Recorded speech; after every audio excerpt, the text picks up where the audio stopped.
All right, I'd like to welcome everyone today. We're here for our newest episode of Career Insights, where we get firsthand details about potential careers for students. Today with us is Sarah Seager, Communications Manager and Public Affairs Manager at Dow Chemical in Midland, Michigan. I'd like to thank Sarah for being here today. And our first question for you, Sarah, how would you describe your career to someone else? In a broad sense, I do internal corporate communications, whereas some people who do public affairs may work for an agency or contract out for different external clients. But I do work for one company, so that's something to keep in mind as I talk today. Careers in public affairs are ultimately centered around people. You need to like working with people. You will be communicating to a lot of different kinds of people. So my job is very people-centric. And specific to me, the fact that I work in a large company, there are a lot of opportunities, and you get to work with a global team. So it is a global job, and it's very centered around people. All right, very good. All right, next question. What's an average day of work like for you? I get this question a lot, actually, from friends and family, and ultimately, it's a desk job. I work at a company. I work at the corporate center in Midland, Michigan. So an average day is a lot of email and a lot of writing, which I always expected to write in my career, but it is so much more than I ever expected. So an average day, a couple of different meetings, a lot of virtual meetings because, as I mentioned, I work with global teams, but writing, I do quite a bit of writing. Good. All right, Next question. What's the most surprising part about your career? I have a degree in communications, and when you're learning about the field you think you're going to go into, they tell you some things and you sort of take them for granted. And the biggest for me was listening. It's not so much getting your messages or your communications out there as it is listening to what people want. So that could be your stakeholders, and for me, mine would be the media, industry, trade, and even employees. But the other thing is you work with a client. And the client will come to you for communication solutions, and sometimes what they don't say is more important than what they are saying. So listening is so important. The other thing, again, people say it all the time, is networking. I can't tell you how little I networked my first year and how I wish I would have done more. So that's something I'm working on now, but it really is who you know, both externally and internally, even at my own company. Is there any specific qualifications needed for your career?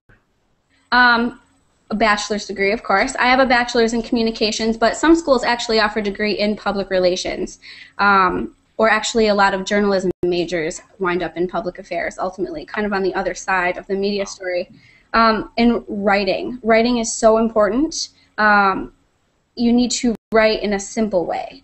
So one of the things we say all the time with our clients is, you need to write so your grandma can understand, which is funny, but a lot of it is really taking sometimes very complex messaging or ideas and simplifying it so everyone can understand. And the best writers are often the best public affairs professionals. Good. I know we talked about listening a minute ago, but is there any other important personal characteristics that help someone be successful in your career? For sure. One of the biggest ones is the ability to adapt quickly. Things change in an instant in this field, and you are often the one responsible for presenting the changes to the public or to your different stakeholders. So you need to be able to change at a moment's notice. And that could be anything from a couple of PowerPoint slides to we're changing our entire stance on what we're going to announce. The other thing, it's often referred to as your game face, which you wouldn't think is important, but it is, because often you are representing the entire company. So how you respond and how you handle news or incidents or events could often be interpreted as the company's stance. The other thing is that the public affairs field, as I mentioned, it changes fast. So the ability to stay calm with both your internal clients and your external stakeholders is incredibly important. So, and as I mentioned before, you need to be a people person.